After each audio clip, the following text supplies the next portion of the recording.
When a bending moment is applied to a beam, top portion squeezes and bottom portion stretches. In other words, we can say that top portion of the beam is in compression and bottom portion of the beam is in tension. Concrete is weak in tension and strong in compression. We almost certainly need steel reinforcement on the tension side of the beam. This is termed as singly reinforced concrete beam. But when reinforcement is needed on both tension and compression side of the beam, this is termed as doubly reinforced concrete beams. And this happens when a beam is under heavy applied bending moment. In today's lecture, I will talk about design of doubly reinforced concrete beams as per Eurocode 2. Hey friends, if you're new here, I am Dr. Jawed Qureshi, a senior lecturer in structural engineering and design at University of East London. On this channel, we explore civil engineering and human skills to help us lead more productive, happy, and examine life. Now, I will discuss this design of doubly reinforced concrete beam. And you know that by doubly reinforced concrete beam, we mean that we not only have tension bars in the tension region of the beam, but we also have bars in the compression region. The reason for using these doubly reinforced beams is that when applied moment is very high, then you have two options. One is to increase the size of your beam. Another is to use the compression bars to stabilize the compression. Now, there was a question, I think last week, why don't we double the tension bars? The reason is that beam has to be in moment equilibrium. So the forces which are generated in compression has to be equal to tension for it to stay safe, for it to take some kind of bending.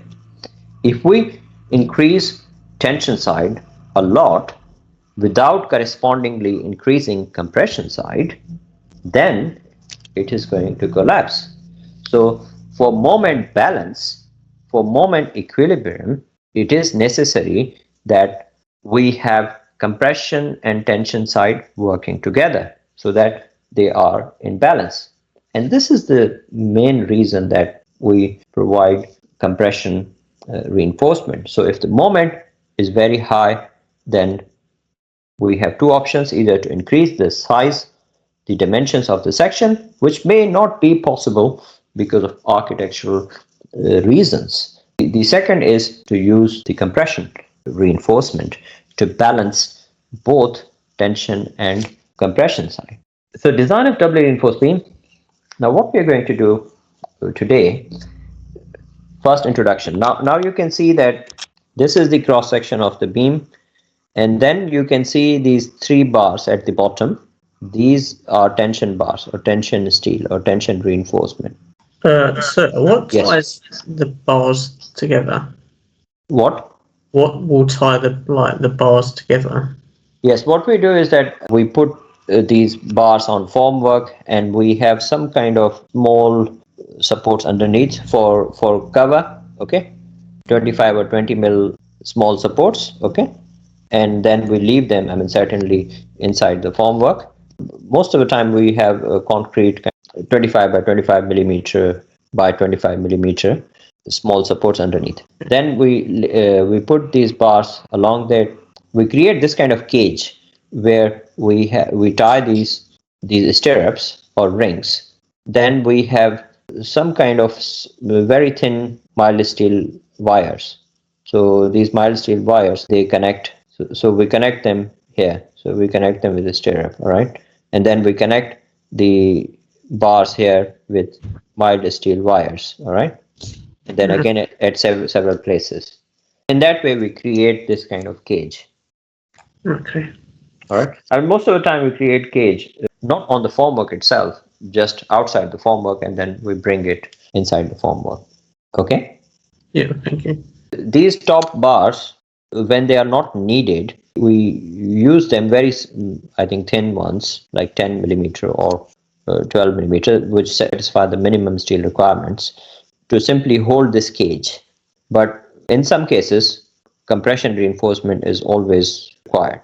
We will have design example So if the beam, as I mentioned earlier, I think I explained this early on, if the beam's cross-section is limited due to architectural reasons, so concrete may not develop the compression force required to resist bending moment. So if the cross-section is not large enough, then the concrete side of the concrete portion of the beam, so if this is the neutral axis, this concrete portion, it may not be sufficient enough. So concrete strength is provided by this portion, all right? Steel strength is provided here by this steel reinforcement, okay? And if this is not large enough to take into account the external moment for moment equilibrium, then we need to provide some kind of reinforcement here so that it becomes stronger, and for moment equilibrium as well. So in that case, the reinforcing bars are needed, added to the compression zone, and the beam is termed as doubly reinforced beam. That is one with the compression as well as tension reinforcement. So a beam will have not only tension reinforcement, it will have compression reinforcement as well. This is very important. On the top right corner, you can see we have this singly reinforced beam. Now, number of bars, you might say that why have you drawn 4 bars here? Why not 6? Why not 2? This will depend on your design. So it may not be 4, but minimum can be 2, because otherwise, I mean, it will not hold this ring or stirrup. So minimum they should be 2, but maximum it will depend how much you can fit inside the width as well. So it has to be practical design. So for example, I mean, if you have 200 millimeter wide beam, and then if you have a cover of say 20 or 25 millimeter on each side, then you cannot say that, okay, I'm going to use 10 bars inside. They will not fit in. And this is the section for singly reinforced concrete beam, where you have main tension steel at the bottom, and then you have hanger bars. All right, now hanger bars, they are just there to hang stirrup, to hang this ring. They're not serving any other purpose. So normally we use the nominal very small bars available. Normally they are 8 millimeter steel dia bars. Structurally they will not do much, but we use them just to hang this stirrup. The main thing is done by this bottom steel reinforcement, that is done as tension reinforcement. Now it's a different story in case of doubly reinforced beam. In case of doubly reinforced beam, for the reasons I mentioned earlier, we need compression reinforcement. So we have tension reinforcement at the bottom, and then we have compression reinforcement at the top. Both reinforcements, they need to be designed. In case of singly reinforced concrete beam, we just design the bottom reinforcement. The top reinforcement we just provide to hang this ring or stirrup. Now here you can see that we have another term. D is the distance from center of main tension reinforcement to the top fiber. A D2 or D dash, sometimes it is termed as D dash as well. D2 or D dash is from center of the compression bar to the top fiber, to the top of the beam. So for example, if the center of the bar, if the bar is say 20 millimeter H20, then if you want to reach to the top, if you want to work out D2, if cover is say 20 mm concrete cover, if the main bar dia is say H20 or say H16, just to distinguish, and if diameter of stirrup is say 8 millimeter stirrup or ring, then to work out D2 will be equal to phi, C means compression reinforcement dia divided by 2 plus stirrup dia, diameter of stirrup plus cover. Diameter of main bar is 16 divided by 2 plus diameter of stirrup is 8 assuming, and cover is say 20. So this will be 8 plus 8 plus 20, which will be 36 millimeter. So D2, or sometimes we call it as D dash as well, is equal to 36. That's how we work it out. So initially it's not obviously given when we are working out the compression reinforcement. So initially we can make an assumption and later we can always revise it. Now again, this is the repetition of the same thing. This is a cross-sectional area of group of bars. And again, this is independent of tension or compression. This will just tell you the area of the bars. Now, the formula that we use for doubly reinforced concrete beam, they are different to singly reinforced concrete beams. Here, up to this one, MRD, we use the same formula, moment of resistance of the concrete section, which is 0.167 FCK BD square. If applied moment is greater than moment of resistance provided by concrete only, then we use it as doubly reinforced concrete beam. Or if moment of resistance is less than applied moment, MED, which is WL square over 8, if it is a simply supported beam, if it is continuous beam, then analyze the beam and find it out. Javed, Yes. can you please explain it again, simply and doubly reinforced? Singly and doubly reinforced. Yeah. So singly reinforced, if MRD means moment of the resistance of a beam is greater than MED, MED is applied, then we design it as singly reinforced beam. If MRD, we work out MRD in the same way, is less than MED, it means that concrete alone is not enough to carry the moment. Then in that case, we design it as doubly reinforced beam, which means that in that case, we will design the compression reinforcement as well. In singly reinforced concrete beam, we will simply design this tension reinforcement. I have a question. Please. Regarding this particular slide. So you already considered the radius of the larger bar, the H16. Why do you still add the 8 millimeter? Yeah. For D2. So what is happening? This D2 is from the center of this bar, center of compression bar. Okay. From center of compression bar, if I go at the top, I have this distance, half of compression bar, and then I have this stirrup as well in between, isn't it? What's the 8 millimeters? 8 millimeter is the diameter of stirrup. No, I think she is asking what's the purpose of shear link. Yeah, stirrup is shear link. The stirrup is for providing shear capacity to the beam to reduce shear cracks. And diameter, I have assumed it to be 8. So I want to reach to the top of the beam from the center of the compression bar. So when you go from the center, then you would say that half of the diameter of the main bar, and after main bar, so it's like this. So if you want to go from here to the top, if you want to go from here to the top, you will go up to here, and then you will add up the diameter of this shear link, okay? And then you will add up this cover, because you have cover between the bars and at the end. Does it make sense? Yes, and there is concrete in between the tension and compression steel members, right? There is concrete everywhere, yes.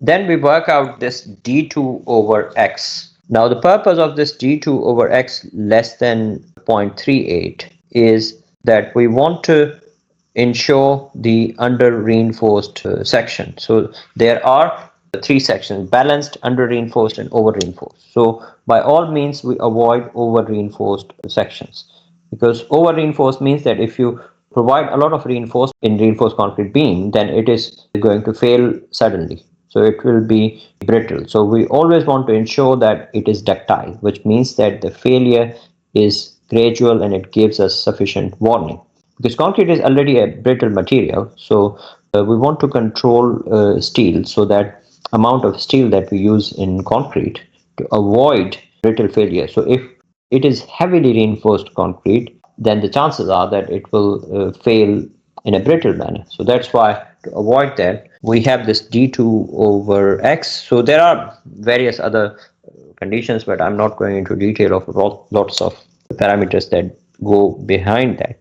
But D2 over X, X is the distance from the centroidal axis to the top. So D2 over X should be less than or equal to 0.38. And then area of compression steel, again, this is the formula for area of compression steel.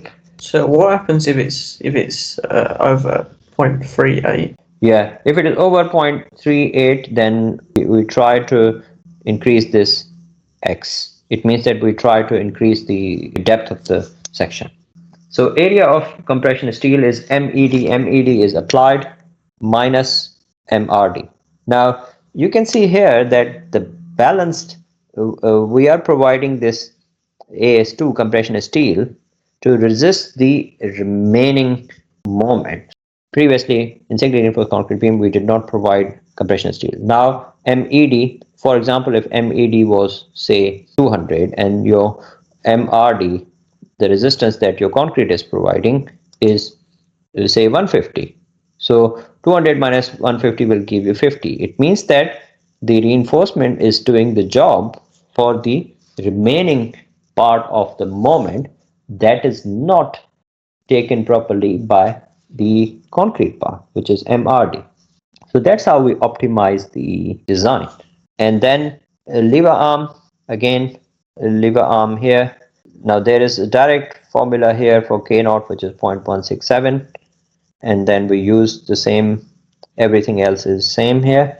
And area of tension steel, again, area of tension steel is equal to MRD divided by 0.87 Fy, K and Z plus AS2 plus area of the compression.